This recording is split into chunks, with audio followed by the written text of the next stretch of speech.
Does it bother you that he's spending so much time on Twitter? I think he surrounded himself by brilliant people at Tesla and at SpaceX and his other companies.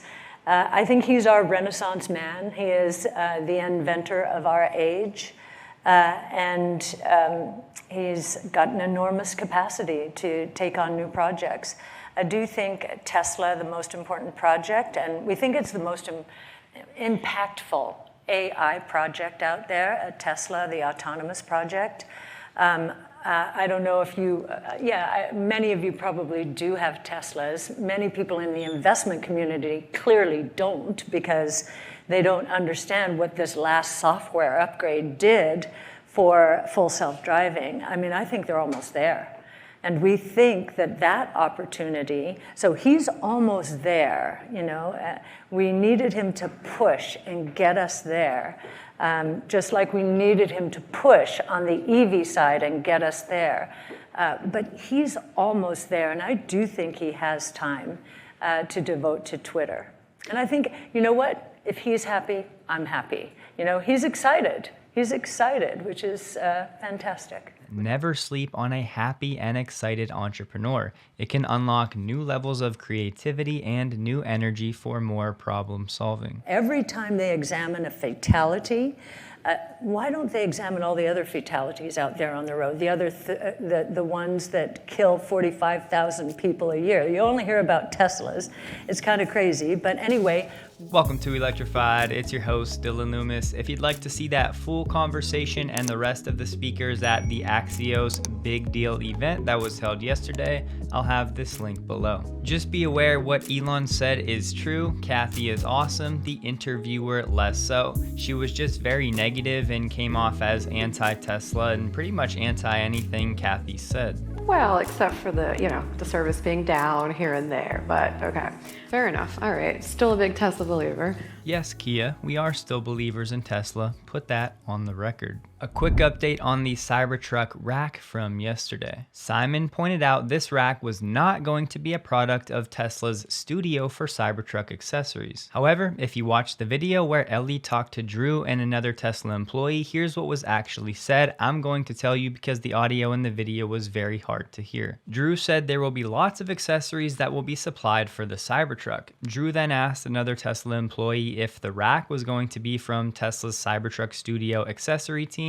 She said it was a custom design for that event, but then Ellie asked if Tesla would supply it, meaning to customers and not just for that event. The person said she didn't know, but then Drew chimed in and said probably yes, but they don't know for sure. That probably yes was that they'll most likely make that rack for customers, the way I understand it. Most importantly though, Drew said generally they are doing a lot of fun accessories for the Cybertruck. FSD version 11.4.1 is now rolling out to employees, and we got the release notes. I'm not going to read them to you, but I'll put them up on the screen. You can pause and read if you'd like.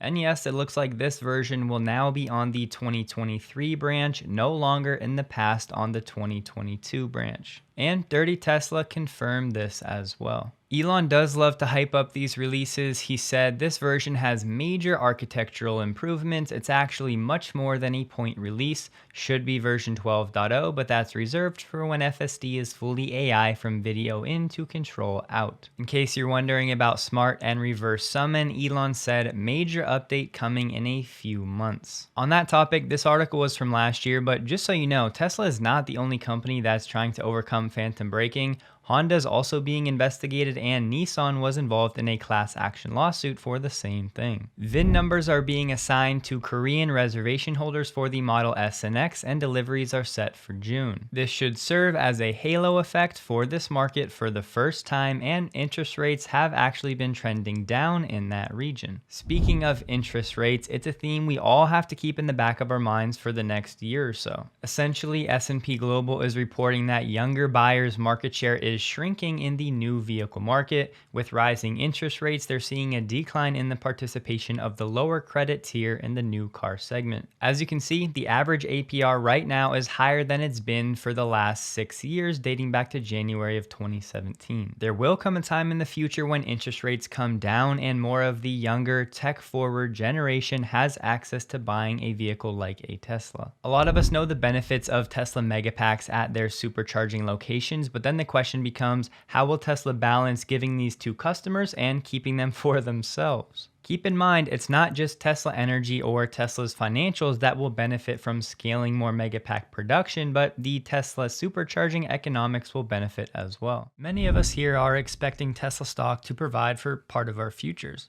What I can tell you, having managed money professionally and working with thousands of families, is this: many people get to that financial freedom line, but without their health. I'm not saying the sponsor of this video, AG1, is the antidote cure-all, but I firmly believe in planting good seeds each day when we can.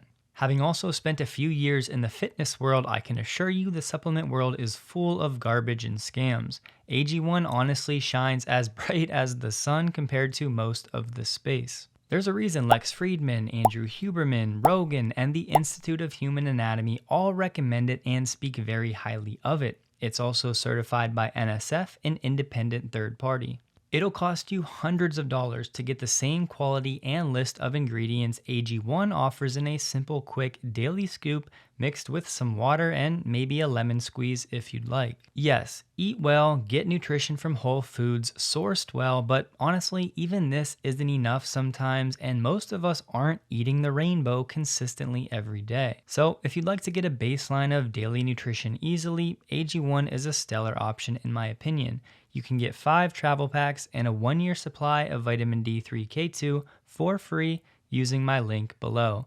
Health is true wealth. Robinhood is set to launch 24-hour, 5 days per week stock trading for select companies. The plan is to allow trading from 8 p.m. Eastern Time Sunday to 8 p.m. Eastern Time Friday on 43 different securities. Tesla is one of them. Robinhood plans to roll out the feature next week, and all customers should have it by June. Obviously though, trading in these hours will have very limited liquidity, so Robinhood will only allow people to place limit orders. I have a lot of thoughts on 24/7 trading, but I'll share those in a different forum in the future. For now, don't forget what Robinhood did just 2 years ago. I've seen plenty of commotion in the last 24 hours about this news. Panasonic delaying mass production of 4680 cells for Tesla. Now people saying the Cybertruck's going to be delayed, so I want to clear up a few things. Currently, Panasonic has a pilot 4680 line that's been up and running for years now, supplying test cells to Tesla. They were going to expand those lines and begin commercial production of 4680s for Tesla between April of this year and March of next year. But now that's essentially being pushed back roughly 1 year.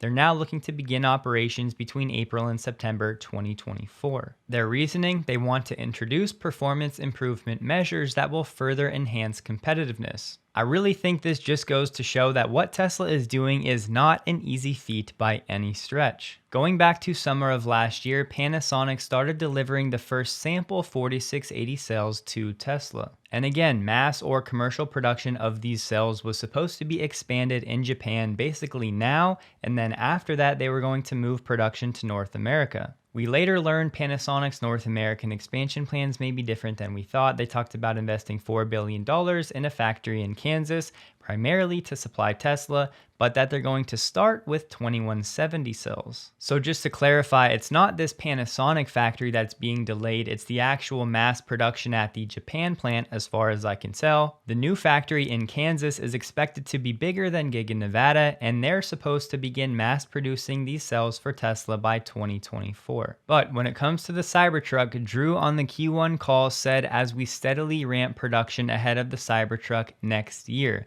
So real production of the Cybertruck is more in 2024 than later this year. And yes, I know that Elon said they're hoping for a Cybertruck delivery event, but he said hopefully around the end of Q3 this year, so sometime toward the end of September, hopefully. And then Elon took the time to explain how the ramp for Cybertruck is going to be slow and probably much slower than we're used to. He said this is really a very radical product. It's not made in the way that other cars are made. Point being, my expectation for Cybertruck production this year will be in the hundreds and maybe the thousands cumulatively. So does Tesla alone have enough 4680 cells for this? Well, if you go back to December of last year, they were making enough for 1,000 cars in 1 week. There's plenty of debate on if this number was just from Cato Road or Cato and Austin combined. Personally, I think it's the latter, and here's why. This picture on the left is Cato Road, you see the California flag. And this picture on the right, there's people wearing Giga Texas hats, but more importantly, in the back, you'll see this F13. Well, thanks to this video from Joe Tetmeyer, you can see that F13 is actually directly in the battery cell production of the Giga Texas layout. Either way, let's assume this number is for both places, and that's equal to about 4,000 cars per month worth of 4680 cells as of the end of last year. And here's what Drew just said on the Q1 call. And zooming out for the 4680 team, Q1 was all about cost and quality. We made significant improvements in both areas. In Texas, production increased 50% quarter over quarter. Through yields increased 12%, and Cato peak rate increased by 20%, and through yields improved by 20%. So Texas 4680 production increased 50% quarter over quarter, and it was the Cato Road peak rate that increased by 20%. So by now, Tesla could very easily be making enough 4680 cells for between 6,000 and 8,000 cars per month. And yes, some of those will of course go to the base version of the Model Y, but could Tesla switch it up and use some LFP packs instead? I think it's possible. But here's what everybody seems to be forgetting. It's Panasonic and LG that are expected to make 4680s for Tesla. Summer of last year, LG announced a new production line in South Korea for 4680 cells. This line is expected to have a production capacity of 9 gigawatt hours, and it's supposed to be for Tesla, and they said it was going to start production of these 4680 cells in the second half of this year, so basically 1 month from now. 9 gigawatt hours is equivalent to 9 million kilowatt hours, and just for easy math, if you assume 90 kilowatt hours per Cybertruck pack,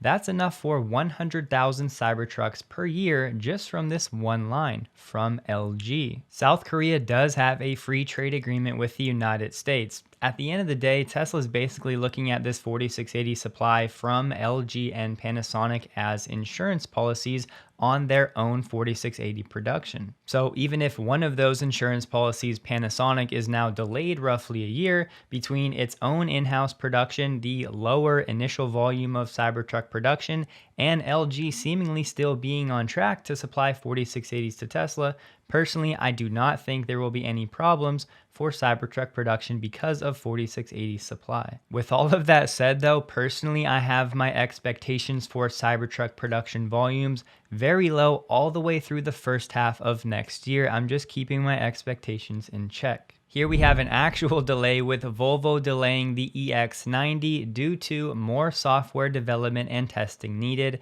Now they're expecting to start production of this SUV EV in the first half of 2024 instead of later this year as originally planned. Along similar lines, Polestar has lowered its 2023 production guidance and said it'll cut headcount 10%, citing delayed production for the Polestar 3 in a challenging environment for the industry. Polestar now expecting to make between 60 and 70,000 cars this year, down from 80,000 previously. It's almost like making electric vehicles is a tough endeavor.